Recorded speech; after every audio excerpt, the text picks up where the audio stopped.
예, 부동산 계획론 14주차 마지막 시간입니다. 세 번째 시간입니다.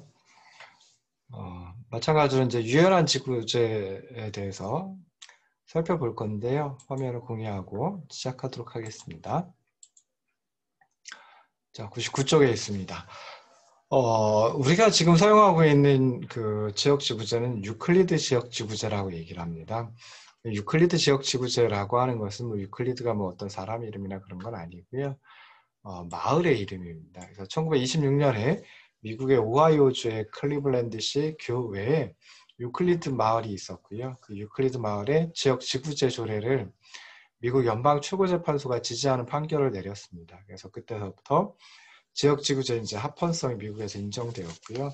그러다 보니까 지역 지구제가 이후에 이제 급속히 보급되었다라고 생각을 하시면 좋을 듯 싶습니다.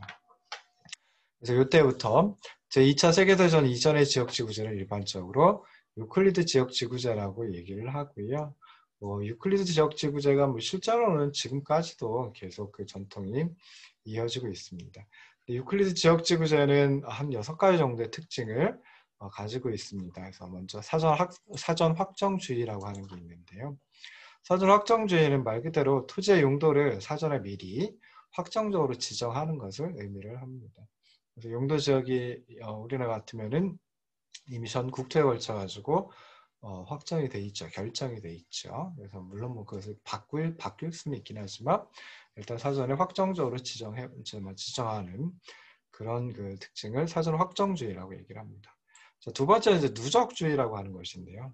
누적주의는 이제 주거지역과 같은 상위 용도를 공장 등의 하위 용도로부터 보호하는 것을 의미를 합니다. 그래서 그냥 뭐 예를 들어 이제 주거 지역이 있으면 뭐 그걸 둘러싸고 상업 지역이 있고 그다음에 상업 지역을 둘러싸가지고 뭐 공업 지역이 있다든지 이런 식으로 해서 이제 누적을 시킨다. 그러다 보면 주거 지역하고 공업 지역에 서로 이제 인접한다든지 아니면 뭐 충돌을 한다든지 그런 이유가 없죠. 그래서 그런 것을 이제 누적주의라고 얘기를 하고요. 세 번째는 개발 억제주의라고 하는 게 있습니다. 그래서 이 용도, 우리나라도 그렇지만 지역지구제 자체가 개발을 촉진하는 그런 역할보다는 개발을 억제하는 데 중심을 두고 있다라고 하는 것이고요. 그 다음에 네 번째는 이제 사양 규제주의라고 하는 겁니다. 그래서 사양이라고 하는 거 영어는 이제 스페시피케이션이라고 하고 우리가 보통 뭐 스펙 할 때 그게 요 사양이거든요. 그래서 시방서 형태의 사양에 의한 규제. 그러니까 정해놓고 이 용도 지역에 대해서는 뭐 이러이러한 규제를 가한다. 여러 가지 뭐 다양한 그 규제가 있을 텐데요. 그런 것들을 하나의 그 시방서 같은 그런 형태로다가 정해놓고 이제 규제를 가한다라고 해서 사양 규제주의라고 얘기를 합니다. 자, 그다음에 이제 다섯 번째 필지주의라고 얘기를 합니다. 그래서 필지주의라는 특징을 가지고 있습니다. 그래서 토지 이용의 규제 단위가 이제 어떤 하나하나의 필지를 중심으로 해가지고 이루어진다라고 해서 이제 필지주의라고 얘기를 하기도 하고요. 자, 마지막 여섯 번째 이제 특징이 용도 순화주의입니다.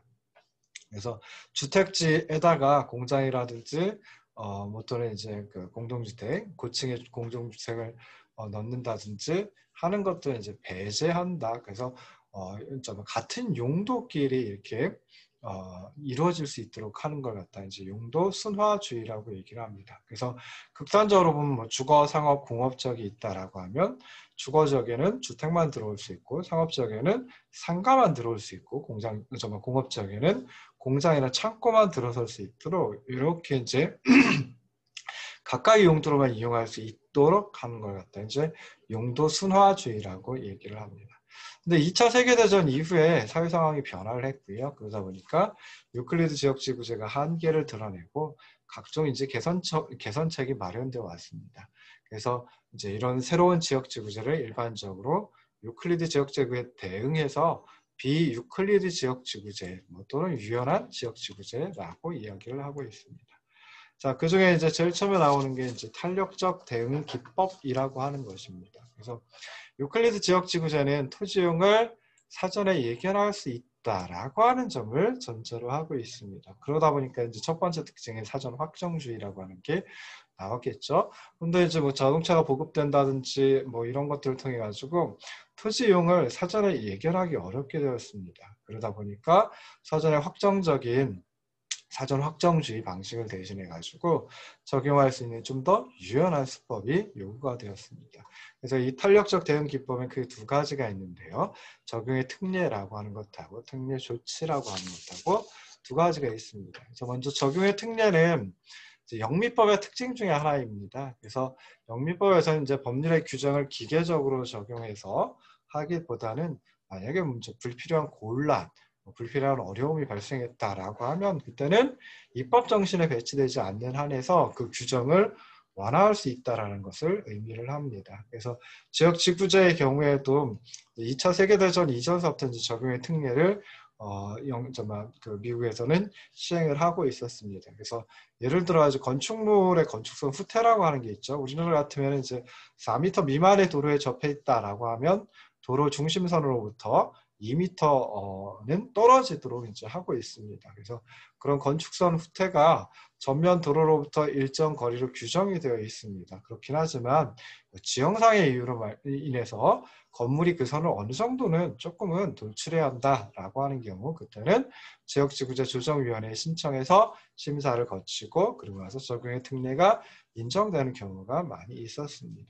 근데 이러한 적용의 특례 대상은 어떤 용도 자체를 갖다 바꾼다. 그러니까 용도적의 그 용도 자체를 갖다 바꾼다든지 하는 것이 아니라 토지라든지 건축물 등의 위치 그리고 규모, 형질에 관한 수치상의 아주 경미한 완화, 그러니까 조금 조정하는 거 이런 데 이제 한정돼 가지고 적용의 특례가 이루어져 왔었다라고 생각을 하시면 좋을 듯 싶습니다. 두 번째가 이제 특례 조치라고 하는 것인데요. 그래서 특례 조치는 어느 용도 지역에 그 지역의 용도를 다소 해치는 면이 있다라고 하더라도 특정 용도의 사용이 그래도 바람직하다라고 인정하면 조례에 항목을 삽입해가지고 허가하는 제도를 의미를 합니다.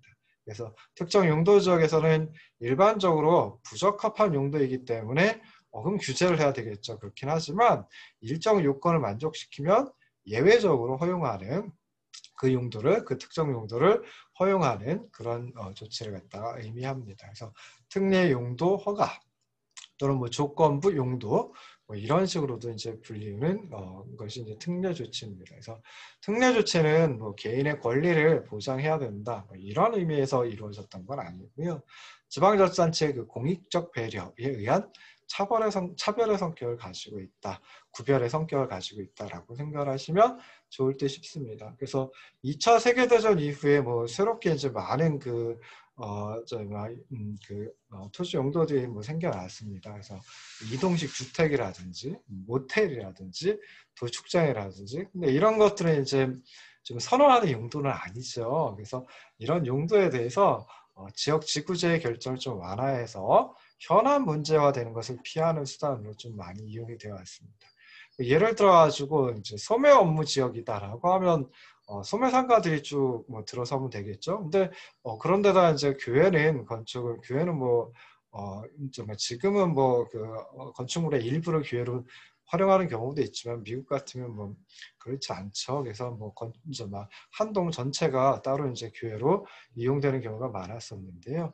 그때 이제 교회는 소매 업무 지역에는 지을 수 없도록 했었나 봅니다. 근데 거기다가 주차장이라든지 부속도로라든지 건축선 후퇴라든지 이런 조건을 미리 명시해가지고 조례에다가 넣어 놓고요. 그 다음에 그 조례에 있는 이러한 조건을 충족시키면은 좀 교회를 지을 수 있도록 허가하는 그런 방식이 특례 조치다라고 생각을 하시면 좋을 듯 싶습니다. 그러니까 조례에다가 다만 해가지고 이런 식으로 이제 특별한 경우, 그러니까 예외적인 경우를 갖다가 허용하는 그런 그 규정을 삽입해 놓고 그거에 맞춰서 그 조건에 맞으면은 이제 그런 용도도 허용해주는 그런 방식이었다라고 생각을 하시면 좋을 듯 싶습니다. 자, 그리고 나서 이제 생각해 볼 수 있는 게 또 부동지역 지구제라고 하는 게 있습니다. 그러니까 앞에 두 가지는 그냥 적용의 특례 조치해가지고 이것도 이제 탄력적 대응 기법인데요. 그 나머지 하나가 이제 부동지역 지구제라고 하는 게 있습니다. 부동지역 지구제 같으면은 미국은 사실은 개발 초기에는 땅덩이가 굉장히 넓었었죠. 그래서 개발이 이루어지지 않아도 되는 뭐 그런 지역도 있고, 그러니까 어떤 도시가 있는데 도시가 좀 외연적으로 이제 확장을 하다 보면은, 자, 그러면 이제 그러니까 기존에 있던 도시 지역 내에는 용도 지역이 정해져 있었겠죠. 지역 지구제가 뭐 다 정해져 있었겠죠. 아까 말씀드렸듯이 뭐 사전 확정적으로 해가지고 여기는 무슨 용도 지역, 뭐 필지주의도 있었죠. 그래서 요 필지는 무슨 용도죠, 요 필지는 무슨 용도죠. 뭐 이렇게 이제 다 정해져 있었을 텐데요. 뭐 새로 외연이 확대되었다라고 하면 그곳은 아직까지는 이제 용도 지역이 정해져 있지는 않았겠죠. 그래서 그런 경우에 이제 미지정된 용도 지역이 미지정된 지역 지구제가 미지정된 그런 교외 지역을 포함하면서 이제 그 도시가 확대됨에 따라 등장한 그런 지역 지구제이다라고 생각을 하시면 좋을 듯 싶습니다. 그래서 좀 전에 설명드렸던 적용의 특례 또는 뭐 특례 조치 이런 것들은 이제 일반적으로 개별 용도의 차원에서 이루어지는 데 비해서요. 부동 지역 지구제는 지역 지구제를 결정한다라고 했을 때 좀 탄력성을 부여할 목적으로다가 용도 지역 차원에서 이루어지는 특례 조치다라고 생각을 하시면 좋을 듯 싶습니다. 뭐 구체적으로 어떤 것이냐면요. 지역 지구 어느 특정 지역이 용도상으로 필요하다라고 규정만 해두고 도면상에 뭐 여기는 무슨 용도죠, 여기는 무슨 용도죠, 여기는 주거적, 여기는 상업적 이런 식으로 해가지고 배치를 하는 결정은 유보해놓은 그런 지역지구제이다라고 생각을 하시면 좋을 듯 싶습니다. 그러니까 조례에다가는 특정 용도 지역을 설정해야 한다라고 하지만 위치에 대해서는 정확하게 규정을 하지 않고요. 차후에 뭐 특정한 개발자의 구체적인 제안을 기다렸다가 그리고 나서 해당 지자체 의회와의 협의를 거쳐가지고 그런 용도 지역을 배치할 수 있도록 하는 것. 그걸 부동지역 지구제라고 얘기를 합니다. 그러니까 부동지역 지구제 부동이라고 하는 게 그럼 우리 부동산의 부동성처럼 움직이지 않는 뭐 이런 의미가 아니라요. 여기서는 뜰 부자 써가지고 떠서 움직인다라고 하는 겁니다. 유동적이다라고 하는 거죠. 그래서 그 유클리드 지역지구제 같으면은 어떤 필지는 어떤 용도지역 사전에 확정을 해야 되는데 이 부동지역지구제에서는 주거지역도 있어야 되고 그다음에 상업지역도 있어야 돼. 그런데 정확한 위치는 어디야? 이렇게 정해두지 않는 것을 갖다가 부동지역지구제이다라고 생각을 하시면 좋을 듯 싶습니다. 그래서 이 부동지역지구제는 뭐 대형 쇼핑센터를 개발하는 계획 단위 개발, 뒤에 잠깐 또 설명이 나옵니다. PUD라고 얘기를 하는데요. 이런 것들과 같이 지자체가 유연하고 좀 상세한 대응이 필요한 경우에 그때 이제 부동지역지구제를 설정을 해놓고 개발자 제안을 개발업자의 구체적인 제안을 기다렸다가 해당 지자체 의회와 협의를 하고 그래가지고 용도지역을 정하는 그런 지역지구제이다 라고 생각을 하시면 좋을 듯 싶습니다. 그래서 여기까지 해가지고 이 세 가지 아까 제가 잘못 말씀드렸죠. 이 세 가지가 탄력적 대응 기법이다 라고 생각하시면 좋을 듯 싶습니다. 자, 두 번째는 이제 혼합지역지구제라고 하는 게 있습니다. 그래서 혼합지역지구제는 업무와 주거와 상업, 일반 주택과 저소득 계층을 위한 임대주택 등과 같이 일정 기능의 혼합을 의무화하는 지역지구제를 의미합니다. 그래서 이제 유클리드 지역지구제 같으면은 뭐 전통적인 지역지구제이고요. 그 다음에 누적주의를 채택을 하고 있다라고 말씀을 드렸죠. 그래서 누적식 지역지구제이다. 라고 이제 생각을 해볼 수 있습니다. 그래서 환경이 양호한 주택지를 최상위 용도 지역으로 두고요. 그다음에 순차적으로 바람직하지 않은 용도가 허용되도록 범위를 넓히면서 상업지역, 공업지역 뭐 이렇게 두어가지고 최하위 용도 지역에 이르도록 하는 방식입니다. 이게 이제 누적식 지역지구제, 유클리드 지역지구제의 누적주의라고 하는 특징입니다. 그래서 실제로는 지역지구를 정확히 구분을 하는 거지요. 그래서 최상위와 최하위의 용도 지역 간에 중간에 각종 용도 지역이 연속적으로 배치되어 있습니다. 그러니까 어떤 용도 지역 내에서는 그 용도로만 활용을 할 수 있도록 하는 일종의 전용 지역지구제이다. 또는 그 용도 이외의 것은 활용하지 못하도록 그 용도 이외의 용도로 사용하지 못하도록 하니까 배타적인 지역지구제이다 뭐 이렇게 이제 생각을 해볼 수 있습니다. 그러다 보니까 전통적인 지역지구제에서는 하위 용도 지역 내에 상위 용도가 존재하는 것이 하위 용도 지역에도 부적합하다라고 하는 생각이 들어가 있는 거죠. 그러니까 상위 용도 지역, 뭐좀 주택 지역에 공장이 들어서는 거, 하위 용도가 들어서는 거, 이것도 바람직하지 않다. 근데 그것뿐만이 아니라 공업 지역에 주택이 들어서는 거, 이것도 바람직하지 않다라고 생각을 하는 거죠. 그래서 극단적으로는 이제 똑같은 용도만으로 용도 지역을 형성하는 용도 순화가 이제 나타나게 되었습니다. 그래서 그런 그 문제점을 갖다 해결하기 위해서 들여온 게 혼합 지역 지구제이고요. 그래서 과도한 용도 순화 그리고 과도한 균질화를 발생시키는 유클리드 지역 지구제의 문제를 해결하고 서로 다른 용도의 적절한 조합을 가능하게 하기 위한 것이 혼합 지역 지구제이다라고 생각을 하시면 좋을 듯 싶습니다. 그래서 현실에서도 사실 우리나라 그 현행 용도 지역 지구제에서도 전용 지역, 특히 이제 용도 지역 같은 경우에는 전용 지역 지구제와 혼합 지역 지구제를 병용해가지고 지역 구분을 하고 있습니다. 그래서 뭐 예를 들어가지고 준주거 지역이라든지 준공업 지역이라든지 이런 데는 이제 주거 지역에 상업용 빌딩이나 아니면 업무용 빌딩 같은 게 들어올 수 있도록 한다든지 아니면 공업 지역에 이제 뭐 주택이라든지 상가가 들어올 수 있도록 해준 거죠. 그래서 이 전용 혼합 지역 지구제를 병용하고 있다라고도 이제 생각을 해볼 수 있습니다. 자, 세 번째는 유도 지역 지구제입니다. 그러니까 인센티브 조닝이라고 얘기를 하는데요. 인센티브 유도라고 이제 해석을 했는데 우리가 인센티브 그러면 뭔가 잘하면은 상을 갖다 주는 걸 주로 이제 인센티브, 유도 뭐 이렇게 이제 얘기를 하죠. 그래서 유도 지역 지구제는 특정한 정책 목표를 이루기 위해서 개발을 적극적으로 유도하는 그런 지역 지구제를 의미합니다. 그래서 일반적으로 대도시 같은 경우에는 도심부의 쇠퇴 문제 이게 이제 굉장히 심각하게 발생을 합니다. 그래서 도시의 어떤 그 기반을 강화하기 위해서 뭐 업무 시설이라든지 주택 등의 그 재활성화 또는 뭐 주택 고급화 이런 것들을 합쳐가지고 이제 도심 회기라고 얘기를 하기도 하고 그다음에 젠트리피케이션이라고 또 얘기를 하기도 합니다. 그래서 대도시 그 중심에 이런 그 도심 회기를 젠트리피케이션을 필요로 하는 경우가 많이 있습니다. 그래서 용도 지역 지구제에 있다라고 하면 좀 개발을 막기 위해서 규제를 가하는 경우가 많은데요.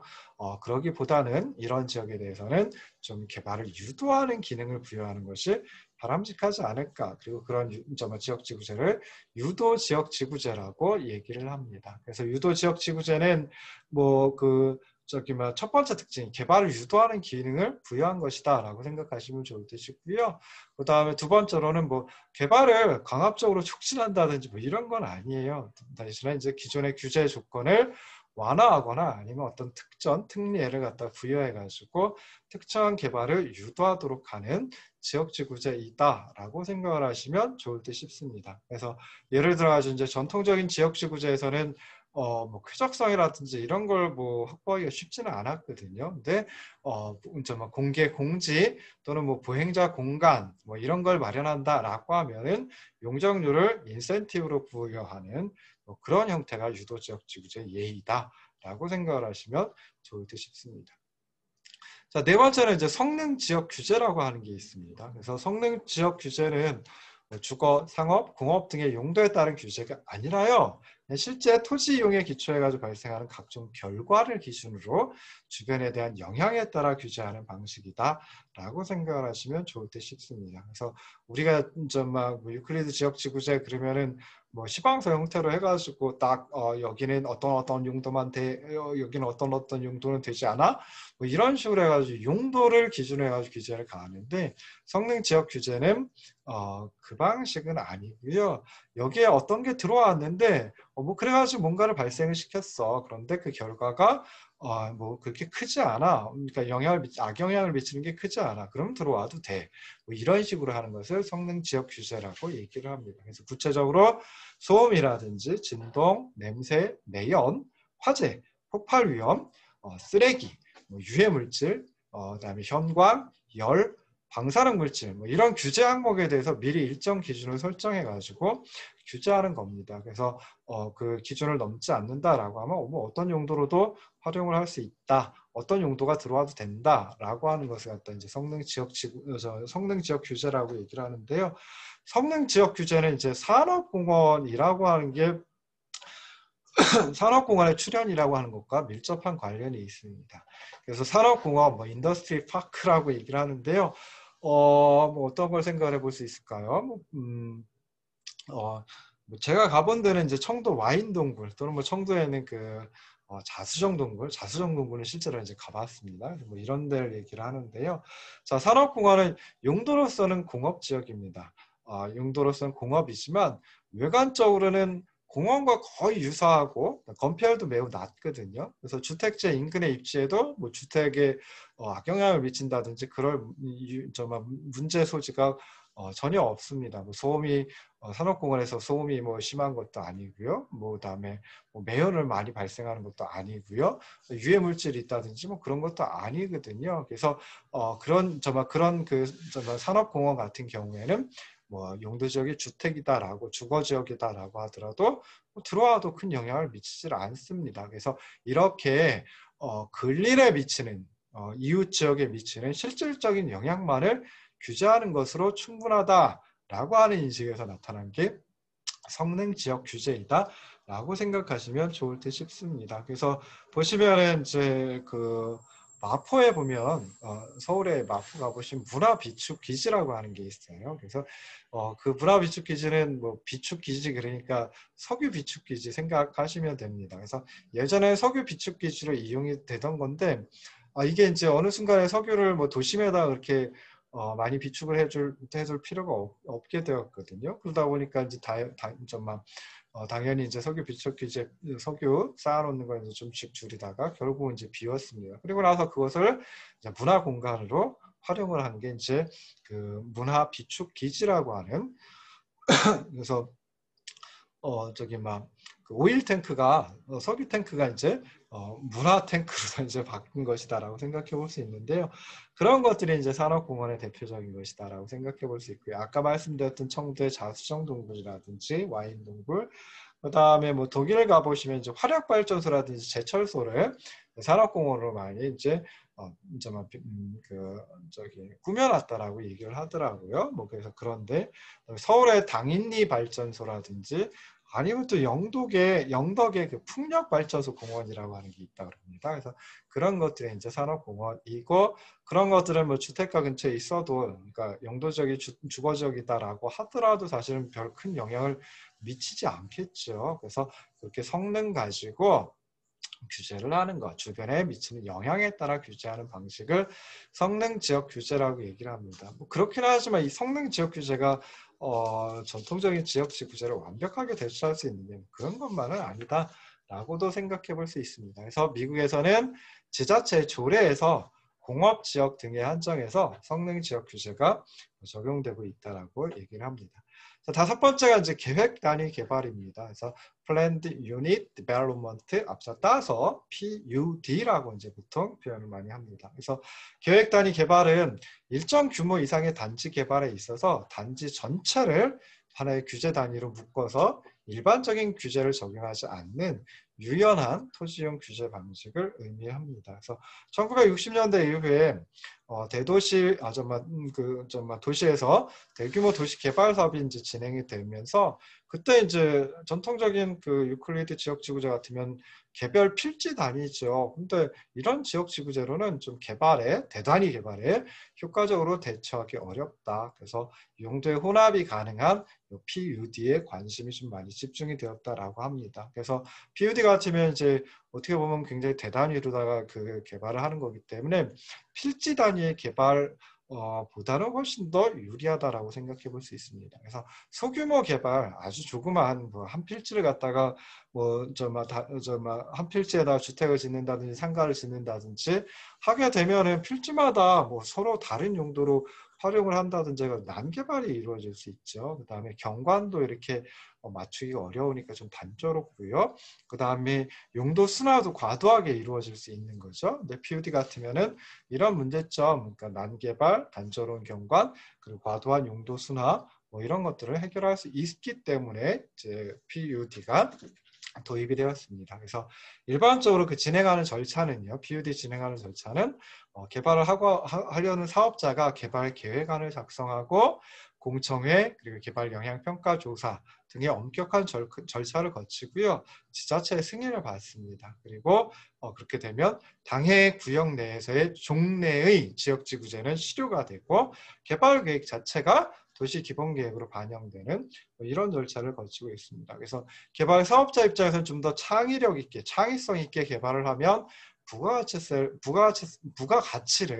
높일 수 있는 장점을 가지고 있고요. 지자체 입장에서는 실제로 이제 지자체가 기반시설을 정비한다든지 하면 재정적인 부담이 커질 수 있는데, 이렇게 이제 PUD를 하게 되면 개발업자가 그 기반시설 정비까지도 맡아서 하게 되거든요. 그럼 재정적 부담을 줄일 수 있다라고 하는 장점을 가지고 있습니다. 자, 마지막에 이제 개발권 양도제라고 하는 것입니다. 그래서 개발권 양도제는 Transfer of Development Rights 앞자 따가지고 TDR이라고 이제 보통 표현을 많이 합니다. 그래서 개발권 양도제, 우리나라에서 이제 용적률 거래제 또는 뭐 용적률 양도제 뭐 이런 식으로 이제 많이 또 불리우기도 하고 있습니다. 그래서 개발권 양도제는 이제 토지의 소유권 그리고 토지의 개발권을 분리를 합니다. 그리고 개발권을 다른 지역으로 이전하여 행사하거나 시장에서 거래할 수 있도록 하는 제도를 말합니다. 그래서 우리나라 같으면 소유권하고 개발권이 분리된다라고 하는 생각을 잘 못하는데요. 근데 영국이나 미국 같은 경우에는 뭐 소유권과 개발권을 분리할 수 있다라고 이제 뭐 많이들 생각을 하나 봐요. 그래서 그쪽에서 처음 출발을 해가지고, 미국에서 처음 출발을 해가지고 이제 우리나라에서도 일부 TDR 자체가 들어온 건 아니지만은, 그렇지만 일부 그 TDR의 성격을 가지고 있는 제도가 좀 도입이 되어 있습니다. 그래서 개발권 양도제는 1970년대 들어가지고 공개 공지라든지 특히 역사적 건물을 보존하는 것과 관련해 가지고 이제 좀 시대적 요청이 많이 나타났습니다. 자, 그럼 역사적 건물을 보존한다라고 하면 그 역사적 건물을 소유하고 있는 사람 입장에서, 소유자 입장에서는 이걸 개발을 못하는 거죠. 그러다 보면 뭔가 보상이 이루어져야 되는데, 그때 토지 소유자에 대한 보상 문제 해결 방안으로 대두된 것이 개발권 양도제이다라고 생각을 하시면 됩니다. 그래서 소유권하고 개발권을 분리할 수 있다라고 했으니까 소유자가 개발권, 근데 개발권이 그 역사적 건물 보존하려다 보니까 개발을 할 수가 없거든요. 그래서 그 개발권을 갖다가 다른 지역에 또는 다른 필지에 정말 이양해가지고 이전해가지고 행사할 수 있도록 처음에 이제 시작을 했습니다. 그러다가 이제 지금은 그게 조금 더 뭐 그런 역사적 건물뿐만이 아니라 일반적인 토지에 대해서도 소유권과 개발권을 분리를 하고 개발권을 행사할 수 있도록, 별도로 행사할 수 있도록 이제 해준다라고 생각을 하시면 좋을 듯 싶습니다. 그래서 개발권은 보통 우리나라 같은 용적률로 주로 표시를 많이 합니다. 근데 이제 호수 밀도라든지 뭐 이런 걸 통해 뭐 대단히 개발한다라고 하면은 호수 밀도 같은 거 이것도 이제 그 개발권에 포함을 시킬 수도 있습니다. 근데 대부분 우리나라에서는 용적률과 같은 수치로 표현이 되고요. 서로 다른 대지, 서로 다른 필지 간에 이동이 가능한 그런 것이다라고 생각을 하시면 좋을 듯 싶습니다.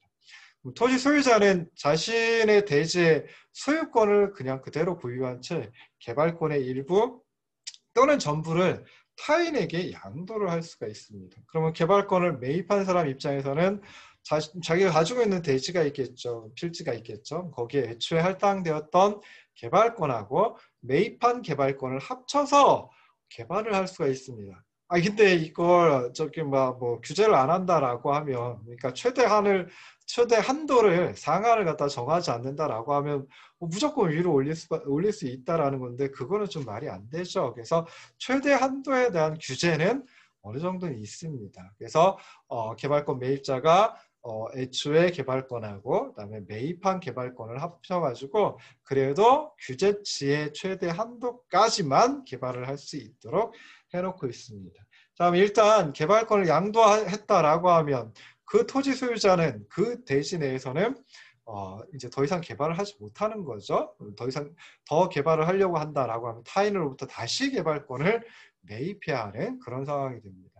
그리고 이제 개발권을 양도하고 그다음에 매입하고 이런 것들은 이제 시장이라든지 또는 지자체를 매개로 해가지고 이루어지고요. 그러다 보니까 대지마다 필지마다 개발권의 상황이 또 등기부에 이제 막 기록이 돼야 됩니다. 그래서 지금은 뭐 등기부에 뭐 소유권자라든지 아니면 뭐 저기 막 다른 어떤 저 설정된 권리라든지 이런 것들만 표시가 되는데 개발권까지도 이제 표시가 돼야지 개발권이 사고 팔리는 거, 거래가 이루어지는 거, 양도, 그다음에 양수 뭐 이런 것이 이제 가능해진다라고 생각해 볼 수 있습니다. 자, 그러면 이제 TDR에서는 이 개발권 양도제에서는 개발권을 양도하는 쪽이 있는 거고요. 개발권을 매입하는 쪽이 그 양 당사자가 존재를 하는 것이죠. 그래서 개발권을 양도하는 그런 측면에 주목한다라고 하면 개발권 양도 개발을 더 이상 못하는 거니까 개발을 억제하는 셈이 되고요. 그 다음에 후자, 즉 개발권을 매입하는 쪽의 측면에다가